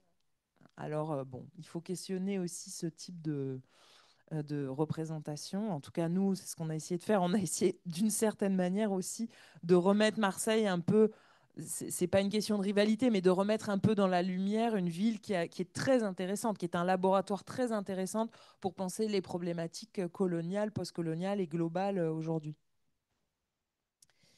Oui, pour compléter, mais Céline l'a dit, le fait même qu'il y ait une telle dispersion des objets, des sources, des sources d'archives, des recherches, est significatif de la façon dont la question de l'histoire coloniale s'est posée aussi aux chercheurs.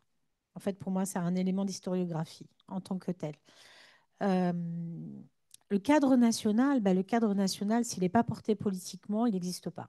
Et là, je dois dire qu'on a rarement été dans un cafouillage plus important que depuis que Macron est président de la République, puisqu'il a quand même introduit son quinquennat avec la question algérienne, et c'était hyper intéressant de voir que il affirmait que la colonisation avait été un crime contre l'humanité. C'est quand même quelque chose qu'il a dit durant sa première campagne.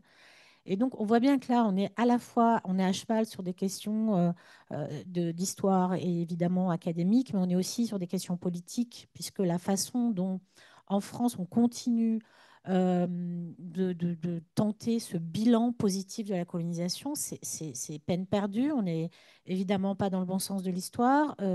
C'est pour ça que cette recherche est importante, parce qu'elle a le mérite de clarifier les sources, de clarifier la façon dont les objets sont rentrés dans les collections. Et ça, c'est extrêmement important parce que on parlait des Allemands. Moi, je trouve que les Allemands que j'ai rencontrés, ils étaient quand même assez conscients de l'histoire coloniale de l'Allemagne. Moi, j'ai rencontré beaucoup d'Allemands à Marseille qui savaient très bien ce qui avait été fait au Cameroun, notamment. Euh, et côté français, par contre, aussi une espèce d'angle mort dans l'histoire. Et pourquoi? Ben parce que quand on sort de l'école française, on n'a pas entendu parler de l'histoire coloniale. On a entendu un peu parler des conquêtes coloniales et surtout beaucoup des décolonisations. Mais en fait, les enseignants eux-mêmes avec lesquels je travaille, moi, parce que j'interviens dans les classes aussi avec des expositions, on ne fait pas que des balades à ancrage, des expositions, des ateliers, on voit bien que les enseignants eux-mêmes ne sont pas formés en fait à l'histoire coloniale. Donc je vois pas bien comment l'ensemble de la société française pourrait être vraiment dans une formalisation de la transmission de cette histoire factuelle, historique, dans un premier temps. Et puis après, on peut débattre du fait que la France est encore une république coloniale. On peut débattre de la Nouvelle-Calédonie, de la départementalisation en 1946 des territoires d'outre-mer, de la Guyane française, etc. Après, on peut parler de tout ça dans un deuxième temps. Mais je pense que ce qui est, enfin, pour moi, l'urgence, c'est que mes enfants puissent bénéficier d'un enseignement de l'histoire coloniale. Voilà. Et ça, aujourd'hui, ce n'est toujours pas le cas. Enfin, ce n'est pas suffisant la façon dont c'est enseigné. Je crois que dans les bulletins officiels, on a 2 heures sur les décolonisations en lycée. C'est pas suffisant, évidemment. Et c'est au choix, c'est-à-dire qu'on peut encore avoir le choix de parler soit de la Deuxième Guerre mondiale, soit des décolonisations. Et la plupart des enseignants choisissent la Deuxième Guerre mondiale parce qu'ils ne sont pas à l'aise avec l'enseignement de l'histoire coloniale. Et donc, on ne peut pas voilà, juste dire ah ben, c'est un débat clivant, on n'est pas tous d'accord, etc. Il faut se donner les moyens. C'est pour ça que je recitais Hannah Arendt, parce qu'en fait, on ne peut pas juste proclamer des droits et pas se donner les moyens politiques d'avancer sur la mise en œuvre et sur le fait de garantir ces droits. Donc, bien sûr, pour moi, Mars Imperium, c'est un point de départ. Et c'est une recherche pour laquelle on a été enseignants, historiens, associations, tous bénévoles. Et je tiens à le dire, tous les moyens du projet ont été mis dans la réalisation d'un contre-don à l'ensemble de la société française, qui sont justement ces contenus digitaux. Alors ça peut avoir l'air comme ça un peu naïf, hein, mais le fait que n'importe quelle association qui aujourd'hui travaille sur l'histoire coloniale à Marseille puisse proposer des balades, proposer des ateliers en s'inspirant de cette plateforme et en ayant des éléments scientifiques sur ces questions, c'est extrêmement précieux. Moi, ça fait 20 ans que je le fais avec mes petits moyens, en allant dans les salles de lecture, d'archives, en bataillant parfois pour avoir accès à certaines sources. Là, c'est quand même extrêmement important. Et pour pas trop monopoliser la parole, ce que je voudrais dire aussi, c'est que aujourd'hui, c'est plus le cadre national qui nous intéresse, Daniel. C'est le cadre transnational. Et le cadre transnational, il est facilité par le développement de l'histoire globale, parce que cette histoire globale des dominations, elle nous permet précisément de faire le lien entre esclavage, colonisation, immigration. Et ça, c'est extrêmement important parce que ça permet et ça dessine dans une autre discipline que l'histoire, ce qu'on appelle la sociologie de la race, c'est-à-dire la façon dont on a construit des stéréotypes raciaux dans ces différentes séquences historiques qui ne sont jamais enseignées d'un seul tenant. Hein. C'est l'esclavage, je ne sais pas si vous avez un enseignement d'histoire de l'esclavage en Allemagne, mais en France, quasiment pas. D'ailleurs, il y a une nouvelle fondation aujourd'hui qui fait un travail extrêmement important de transmission de cette histoire de l'esclavage. Puis après, vous avez dans la colonisation, on part quand même du Second Empire pour arriver à la Cinquième République. Hein. Je ne sais pas si vous vous rendez compte, c'est énorme. Puis après, on a la question du post-colonial. Donc, c'est des périodes qui, dans l'enseignement et dans la transmission, exigent qu'on arrive à prendre comme ça du recul et à dessiner une histoire globale des dominations. Merci. Oui, je voulais juste ajouter, parce que je l'ai oublié tout à l'heure, merci beaucoup Samia pour ce que tu as dit, le fait que le projet de musée à Berlin, si j'ai bien compris, il arrive dans les années 90 au moment de la réunification, c'est ça? Non, il était déjà là? Ah d'accord. Parce que je trouve ça intéressant, c'est-à-dire parce qu'il y a un moment donc avec la réunification de re-questionnement de ce que c'est que la nation, du projet national, que nous n'avons pas eu. Voilà. Donc je trouvais ça intéressant de mettre ça en perspective. Tu as, tu as, tu, du hast. Ah oui, pardon. Inwiefern die Wiedervereinigung da noch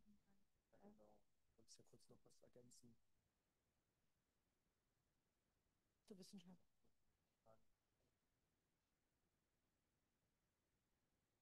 Ja, vielleicht zwei Sachen.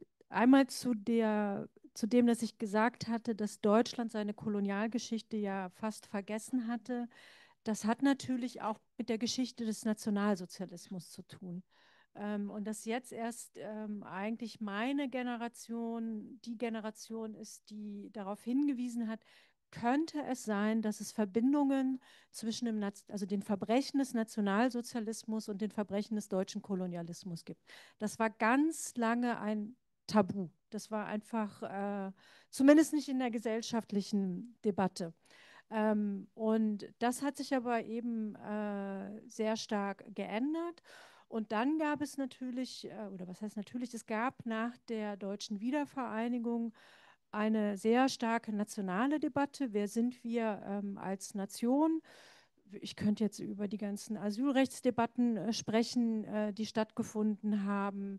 Ich könnte darüber sprechen, wie Petra Köpping als ostdeutsche Integrationsministerin das Buch geschrieben hat.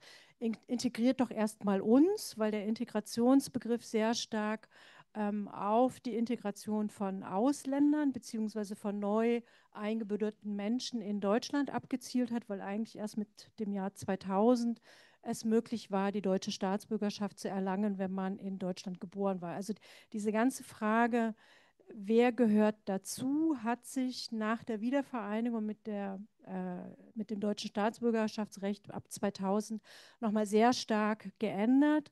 Und zugleich gab es die Diskussion darum, wer sind wir und auch die Suche nach der nationalen Repräsentation und auch der Errichtung des Humboldt-Forums. Und in diese ganzen Debatten kam auch die Debatte auf nach der deutschen Kolonialgeschichte. Und dann mit 2020 hat sich ja auch nochmal verstärkt. Das war ja auch global durch Black Lives Matter, wo wir auch nicht nur in Frankreich, auch in Deutschland die Debatten geführt haben, was sehen wir im öffentlichen Raum, was wird da als normal präsentiert und damit zu thematisieren, inwiefern denn eigentlich die deutsche Kolonialgeschichte erzählt wird. Es gibt immer wieder Diskussionen rund um die Bismarck-Denkmäler, die ich glaube, in jeder deutschen Stadt stehen. Es gibt, ich weiß nicht, wie viele Bismarck-Straßen in Deutschland. Da gibt es auch die ganzen Debatten um Straßenumbenennungen, die vor allen Dingen von vielen zivilgesellschaftlichen Akteuren geführt werden. Hier in Berlin ist jetzt auch eine Straße nach Mai Ayim umbenannt worden. Das war eben vorher das Gröbenufer, jemand, der im deutschen Kolonialkontext auch am deutschen Unrecht beteiligt war. Und da gibt es verschiedene Debatten hier in Berlin. Das dazu. Ich wollte noch mal was zur Wissenschaft sagen, weil das war vorhin auch deine Frage. Ich sitze hier als Wissenschaftlerin, aber nicht als Historikerin. Ich bin keine studierte Historikerin, ich bin promovierte Architektin und arbeite jetzt an einem Institut, dem Deutschen Zentrum für Integration und Migrationsforschung, wo wir vor allen Dingen empirische Sozialforschung machen, weil wir die deutsche Regierung beraten mit Blick auf Migration und Integration. Das heißt, die deutsche Kolonialgeschichte ist gar nicht so ein großer Bestandteil meiner derzeitigen Arbeit. Aber die Frage, inwiefern die deutsche Gesellschaft sich verändert hat und wie die Debatten um Migration und Integration das gesellschaftliche Zusammenleben bestimmen. Und seit 2020 haben wir aufgebaut den Nationalen Diskriminierungs- und Rassismusmonitor. Den haben wir aufgebaut und wir erheben jetzt tatsächlich Zahlen dazu. Wir haben letztes Jahr den Bericht zu Gesundheit und Rassismus veröffentlicht, inwiefern Menschen Rassismuserfahrungen im deutschen Gesundheitssystem machen, weil das Reden über Rassismus eigentlich sehr lange sehr schwierig war. Wir haben über Xenophobie gesprochen, wir haben über Ausländerfeindlichkeit gesprochen. Das Wort Rassismus als solches war lange auch mit Blick auf den Nationalsozialismus besprochen und in den letzten Jahren auch noch mal viel stärker also auch aufgeweitet. Wir haben Diskussionen zu antimuslimischen Rassismus, wir haben Diskussionen zu antislawischen Rassismus. Also es gibt immer mehr, aber da jetzt Daten zu erheben. Und in dem Kontext finde ich es auch für die deutsche Gesellschaft wichtig, die Bezüge zwischen Kolonialismus, Migration und Rassismus herzustellen, die aber grundlegend anders sind in der deutschen Gesellschaft als zu Frankreich, weil wir keine direkte Migration aus den Kolonien haben, vereinzelt, sehr, sehr vereinzelt, aber die Diversifizierung der deutschen Gesellschaft ist vor allen Dingen durch die ganze Arbeitsmigration. In der DDR war das die Vertragsarbeitermigration, vor allen Dingen viele sind aus Vietnam gekommen, aber auch Kuba, Mosambik, Angola, aus den Ländern. Und dann in Westdeutschland die Arbeitsmigration, die sogenannten Gastarbeiter, die dann bitte kommen und wieder gehen sollten, weil sie eigentlich nur Gäste sind, eben aus der Türkei, Italien, Spanien, ehemaliges Jugoslawien. Und diese sozialen Bedingungen des gesellschaftlichen Zusammenlebens verkomplizieren ein Stück weit auch die Auseinandersetzung mit Kolonialismus, Rassismus und Migration.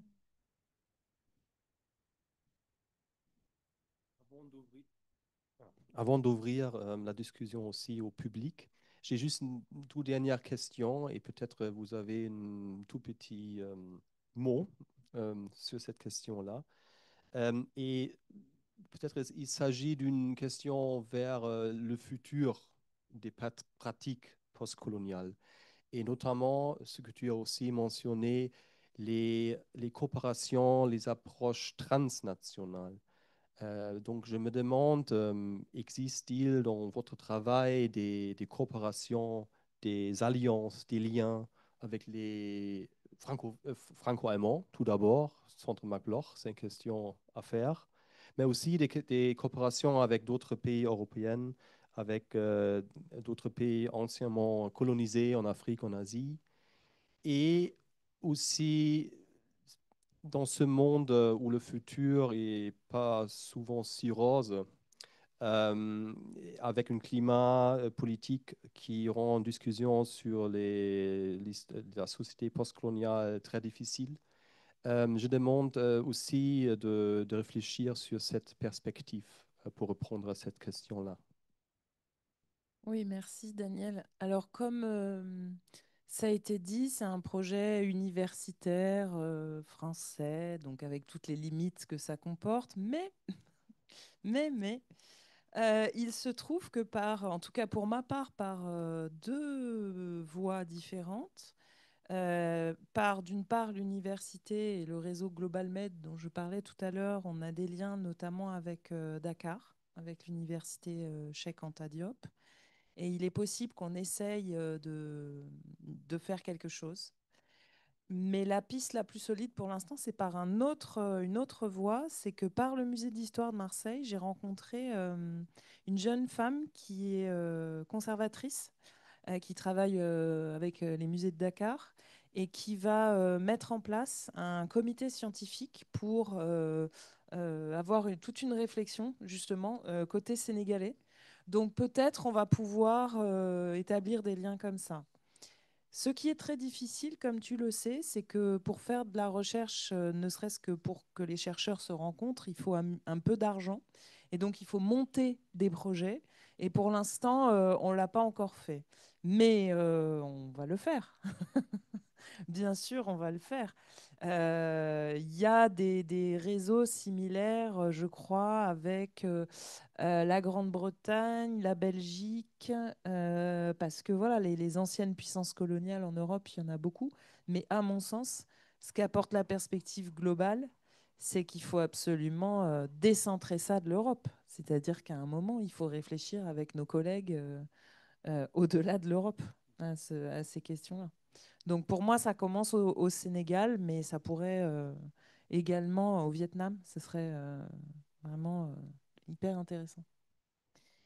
Nous, ça prend deux formes au moins. Une association de plus en plus importante de la part des institutions patrimoniales, que ce soit les musées d'ethnographie, mais même les musées d'histoire, comme tu citais, le musée d'histoire de Marseille.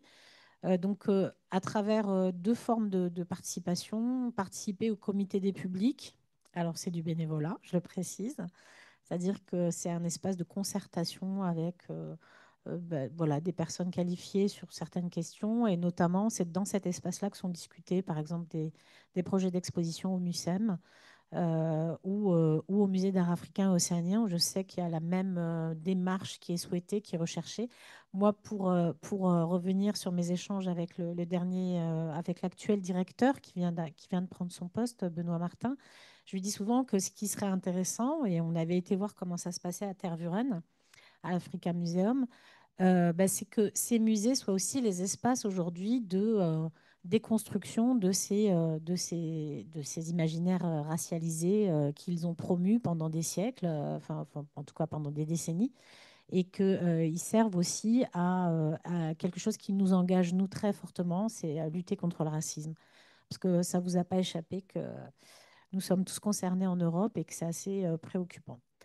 La façon dont on travaille entre associations, ça aussi, je pense que c'est à l'échelle européenne à peu près la même chose. On a de plus en plus de difficultés à avoir des fonds, des financements sur ces projets. Dès qu'il y a le mot colonial ou décolonial quelque part, c'est très compliqué. C'est vrai, je pense, pour la recherche, mais c'est vrai aussi pour la vie associative. Qui plus est, pour la vie associative, nous sommes d'autant plus vulnérables. Et nous, on a essayé de porter plusieurs projets avec des acteurs européens à travers différents appels à projets, notamment Erasmus+, mais pas que.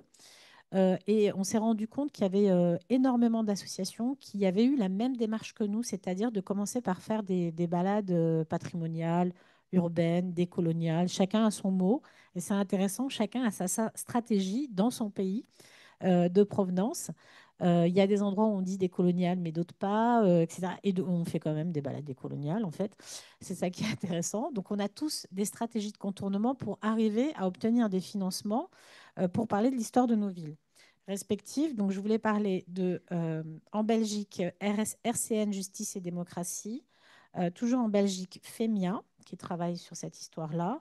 Donc, ancrage à Marseille. Au Portugal, Gerador.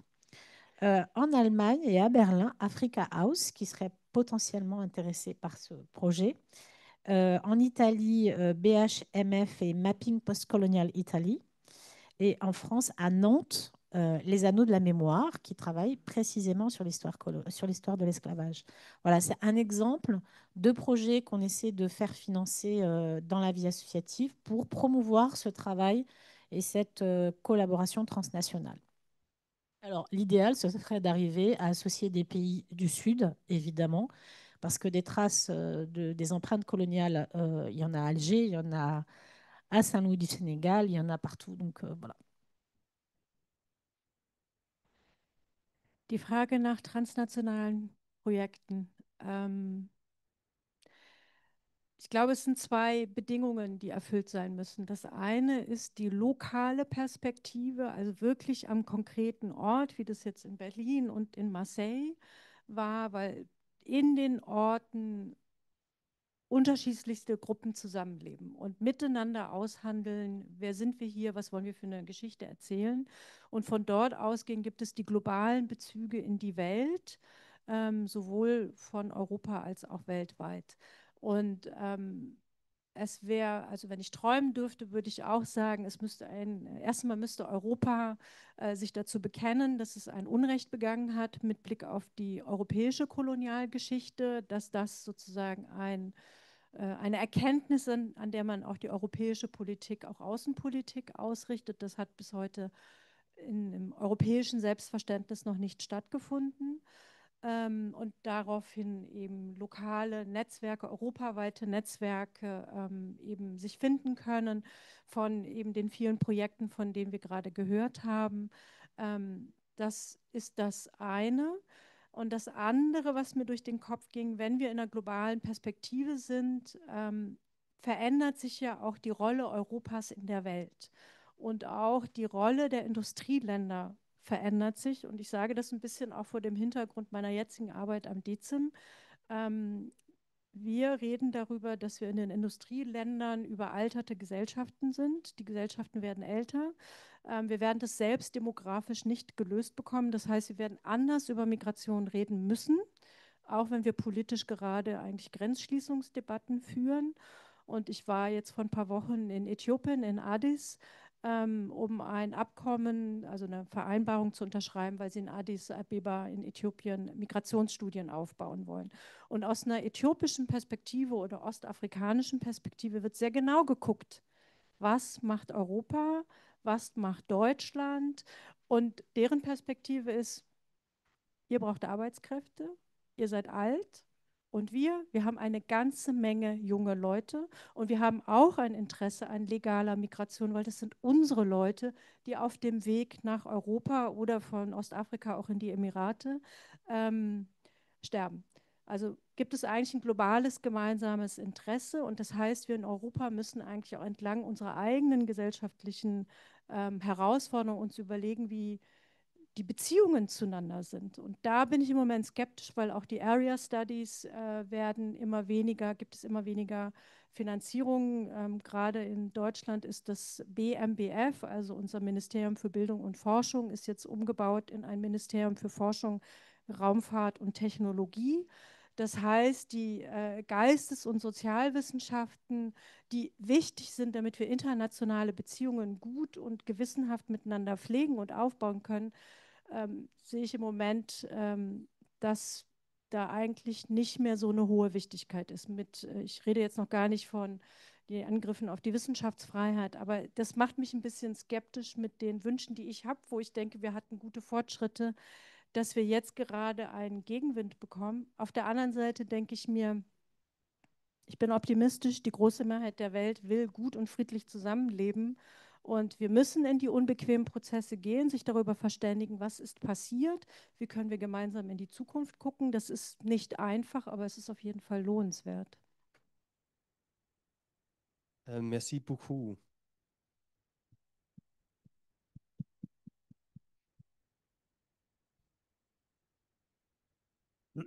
Euh, Malheureusement, il est déjà assez tard et il y a aussi une réception qui nous attend, proposée par Pierre Lejeune, Endless Summer, donc l'été éternel commence ce soir.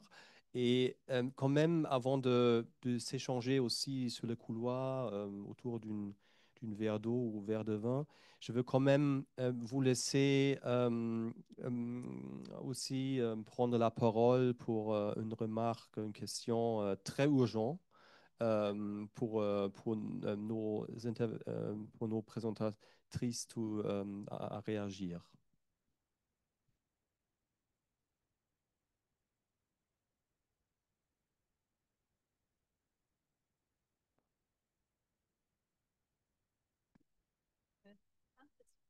Donc peut-être c'était pas logique d'évoquer la réception, mais quand même, si vous avez des questions, s'il vous plaît.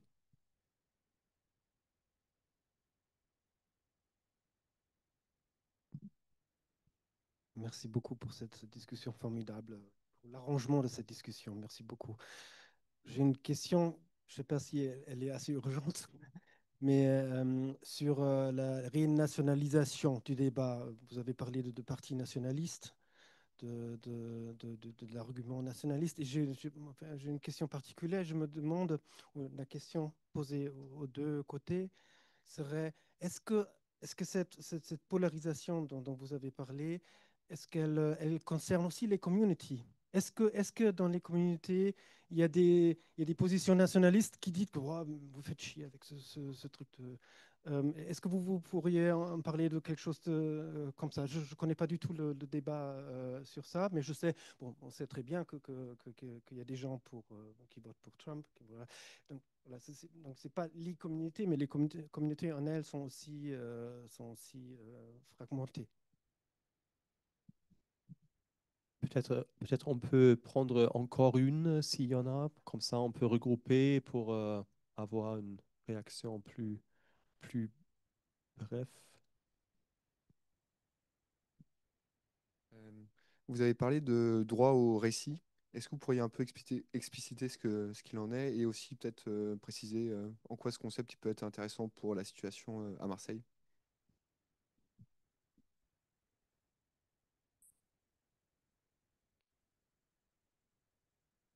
Ok, Samia, tu veux commencer ou d'abord réfléchir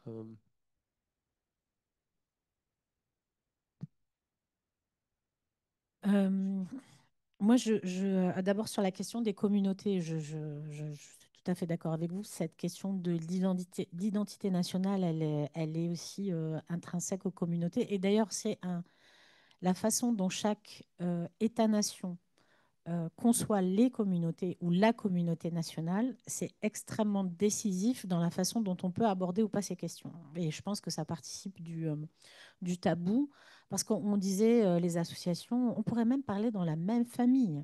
Dans la même famille, on va dire, écoute, est-ce que oui, bon, c'est bon, on est français, ça fait la 4e ou la 5e génération, pourquoi on continue à nous demander d'où tu viens? Le taxi qui m'a amené de l'aéroport à mon hôtel hier m'a dit, mais moi, je ne dis pas que je suis allemand. Je lui dis, mais pourquoi votre père est né à Berlin? Il me dit, parce que quand les gens appellent pour un Uber, ils demandent de quelle origine je suis. Et ça, j'ai trouvé ça très intéressant parce que c'est tout à fait comparable à ce que nous vivons en France. C'est pour ça que tout à l'heure, je parlais de sociologie de la race. Tant que nous sommes dans ce biais qui est en train de prendre une part considérable de nos esprits, de notre attention. Alors c'est très étonnant parce que moi, je me suis battue pendant 25 ans pour qu'on prenne en compte les cultures et mémoires d'exil.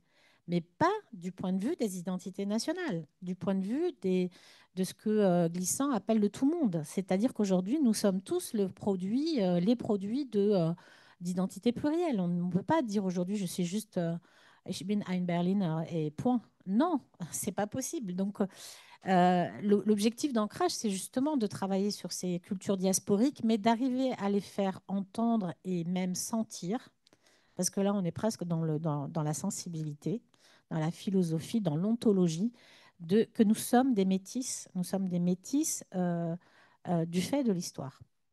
Et donc, ça me semble important de le rappeler parce que la façon dont on continue à penser les communautés, ça pose un gros problème et ça crée une distorsion importante. Je peux juste ajouter quelque chose? Merci beaucoup. En fait, je pense que dans l'extrême droite et même la droite aujourd'hui en France, puisque la droite, elle est en train de récupérer ce type de discours, il faut bien distinguer deux choses. Il faut distinguer leurs racines idéologiques propres. Et dans l'extrême droite française, c'est clair, il y a au moins la racine royaliste, traditionnelle, etc., mais aussi la racine colonialiste, Algérie française. Et donc, bon, ça fait des petits, hein, ça ne disparaît pas comme ça. Mais il y a aussi un effet d'opportunité. Et donc, comme le discours discriminant, raciste, vous avez parlé d'islamophobie, mais on a le même problème en France, il fonctionne. Eh bien, il y a aussi cet effet d'opportunité. Et la deuxième chose que je voulais dire par rapport à ce que tu as dit, Samia, c'est que effectivement, moi aussi, je suis absolument persuadée qu'on est tous métis ou amenés à le devenir. Mais ce qu'il faut jamais oublier, c'est que le racisme, c'est un produit de l'impérialisme et que ça sert à dominer. Et donc, tant qu'il y a des gens qui veulent dominer, eh ben, on crée du racisme. Et donc, dans la société française, c'est manifeste. La relation coloniale fondée sur le racisme, elle n'a pas disparu. Et en plus, elle se superpose à toute une dimension économique, urbaine, sociale, qui est extrêmement violente. Et donc, c'est ça que j'appelais tout à l'heure l'aphasie coloniale, c'est-à-dire que cette relation de domination, qui est aussi une relation raciale, n'a pas disparu. Et aujourd'hui, elle est instrumentalisée pour les raisons qu'on connaît, mais bon, qui existent dans tous les pays occidentaux. Donc, on partage tous la même situation. Mais voilà, et donc effectivement, il y a une sorte de retournement de ce que tu disais, la communauté nationale. Qu'est-ce que c'est la communauté nationale? C'est une grande question. Mais on a une responsabilité particulière en tant que Français et Britanniques. Parce qu'aujourd'hui, je trouve que, je suis d'accord avec toi Céline, mais on a une responsabilité parce qu'aujourd'hui, l'héritage de cette colonialité, elle s'exerce dans une violence inouïe en Palestine. Il faut quand même en parler, quand même. On ne peut pas faire comme si... voilà. Ça, c'est terrible et c'est extrêmement important d'expliquer comment c'est une conséquence. Il y a plein d'autres conflits, hein, des conflits de frontières, des conflits en Afrique. On pourrait parler du Sahara marocain, d'autres conflits qui viennent là, qu'on voit s'entrechoquer encore aujourd'hui, voilà, qui sont non résolus et qui sont des héritages coloniaux. La question du racisme, bien sûr, le sauvage, l'esclave, l'indigène, l'immigré, le musulman. Et aujourd'hui, on est quand même dans un pic islamophobe en France comme jamais, hein. C'est-à-dire qu'on a quand même des personnes qui ne reconnaissent pas le crime islamophobe et qui sont des personnalités publiques.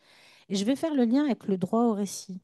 Parce que moi, aujourd'hui, j'ai pris une casquette de journaliste alors qu'au départ, ce n'est pas ma formation. Et ce que j'ai fait longtemps, c'est documenter un territoire qui est Marseille à partir de sources d'archives, à partir de témoignages d'habitants, à partir... Là, du coup, j'étais dans du participatif, vraiment au plus près des gens, dans leur façon dont ils racontaient l'histoire et de leur vie dans une tuilerie, dans un bidonville, etc. Et aujourd'hui, on voit bien qu'il y a une espèce de rapt du droit au récit dans la façon dont le traitement médiatique, et je dis ça avec beaucoup de précaution, je ne dis pas les journalistes, je dis les médias qui sont devenus des médias qui appartiennent à qui sont des monopoles économiques et qui ne donnent pas la possibilité aux citoyens que nous sommes d'avoir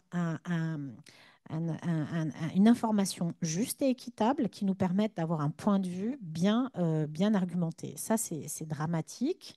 C'est le début du totalitarisme, j'y reviens, hein.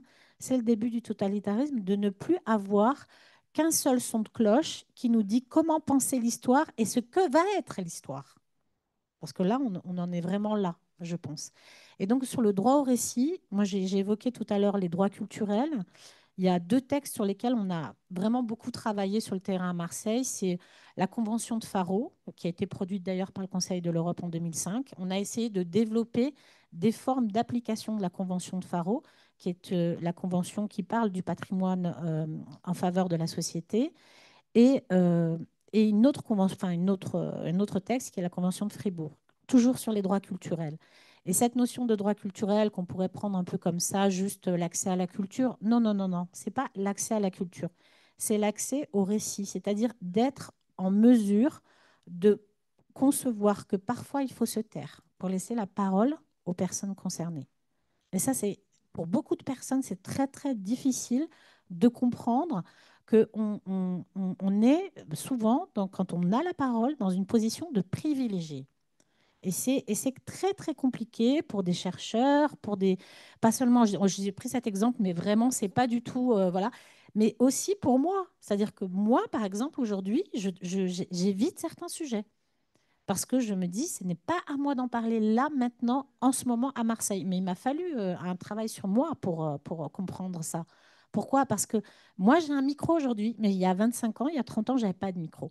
Donc, il faut savoir parfois aussi être attentif à ça, parce que pour nous, et je pense que dans le projet Mars Imperium, juste pour finir, j'ai trouvé que c'était assez fort de donner la parole à des personnes avec qui nous ne sommes pas d'accord, où nous débattons. Des fois, nous débattons de façon démocratique et des fois, moins que démocratique. Voilà. Et je trouve que ça, c'est quand même une plus-value pour le projet parce que si vous allez voir les capsules, vous allez voir qu'il y a quand même une très grande diversité de sons.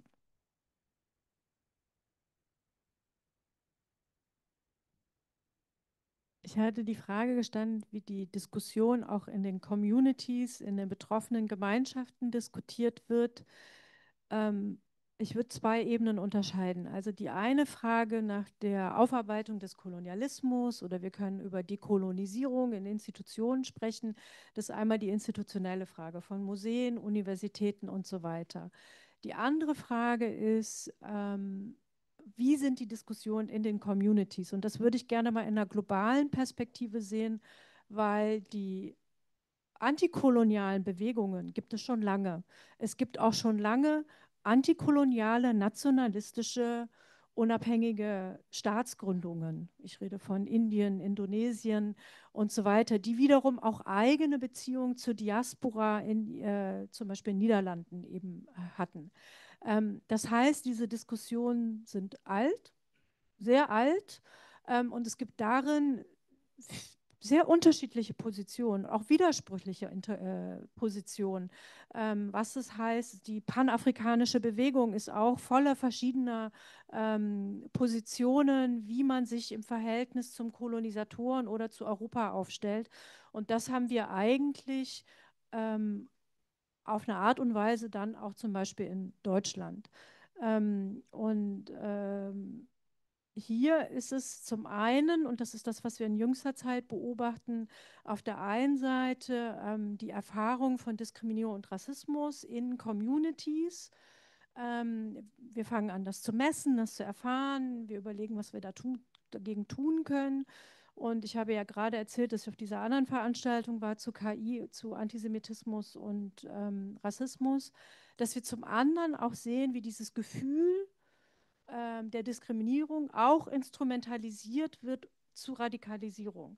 Da tauchen neue Fragen auf, die wir alle noch nicht kennen.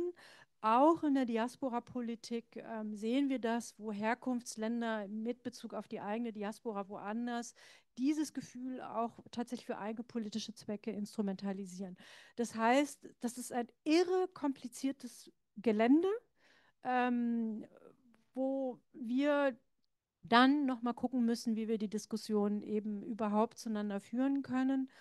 Und ich glaube, das ist wirklich eine ganz große Herausforderung, dialogfähig zu bleiben und sich gegenseitig darüber zu informieren, was passiert, weil die Dialogfähigkeit wird immer weniger und das ist ein echtes Problem. Deswegen sind die Communities in sich total heterogen. Also wenn ich mir nur die vietnamesische Community in Deutschland angucke mit Bezügen zu DDR und einer Arbeitsmigration und der Boat People-Geschichte hier in Deutschland, was in der Community los ist hier in Deutschland, das möchten Sie gar nicht wissen.